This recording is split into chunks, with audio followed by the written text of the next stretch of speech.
श्री गणेशाय नमः। मृत्युंजयाय रुद्राय नीलकंठाय शांभवे अमृतेशाय सर्वाय महादेवाय ते नमः।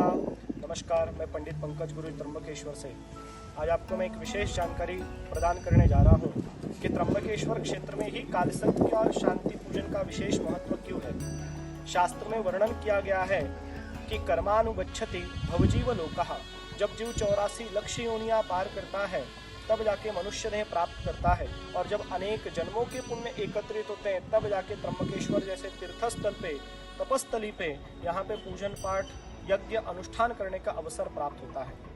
त्र्यंबकेश्वर क्षेत्र की सबसे विशेष महिमा यह हमारे 18 पुराणों में से शिव पुराण के अंतर्गत वर्णन किया गया है। जब दक्ष प्रजापति इन्होंने विश्व कल्याण हेतु पूरे यज्ञ को आयोजन किया गया था, उस वक्त यज्ञशाला में सभी देवताओं को स्थान दिया गया, परंतु भगवान शिव जी को स्थान नहीं प्रदान किया गया, और साथ ही साथ माता सती का भी अघोर अपमान हुआ, और इसी वजह से भगवान शिव अत्यंत क्रोधित हुए और उन्होंने वहां से माता सती के शरीर को अपने शरीर पे रख के चारों ओर जब भ्रमण कर रहे थे तो पूरे चारों लोक त्राहिमाम हो रहा था।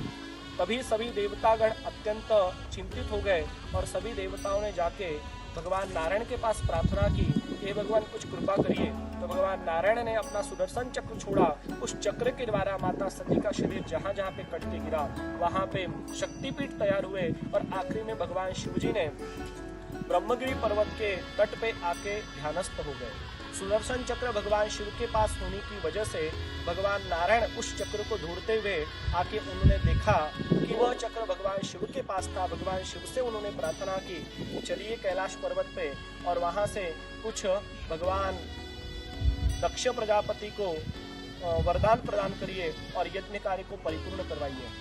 भगवान शिव जी ने जाने से मना कर दिया, तब भगवान ब्रह्मा जी को बुलाया गया, और ब्रह्मा जी को बुलाने के पश्चात भगवान शिव जी ने वरदान दिया कि जाइए जंगल में जो पहला प्राणी मिलेगा उसका शिर भाग काट के लेके आइए और दक्ष प्रजापति के शरीर को लगा के यज्ञ को परिपूर्ण करिए, परंतु मैं अब यहीं ब्रह्मगिरी पर्वत के तट पे ही विराजमान रहूंगा। और इसी संकल्प को देखते हुए भगवान ब्रह्मा विष्णु महेश तीनों भी देवताओं ने निश्चय किया कि हम भगवान ब्रह्मगिरी पर्वत के तट पे यहाँ पे विराजमान रहेंगे, इसलिए इस स्थान का त्र्यंबकेश्वर नाम पड़ा।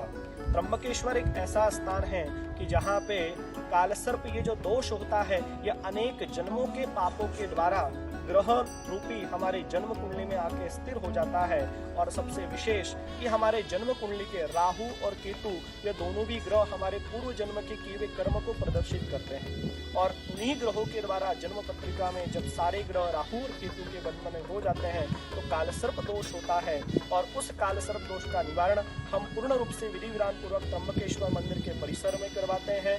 उसकी पूजा का जो भी आयोजन स्वरूप है हम पूर्ण रूप से करते हैं। कृपया कालसर्प दोष और अन्य सभी प्रकार की धार्मिक विधि पूजा करवाने के लिए हमारे दिए गए नंबर पे संपर्क करें।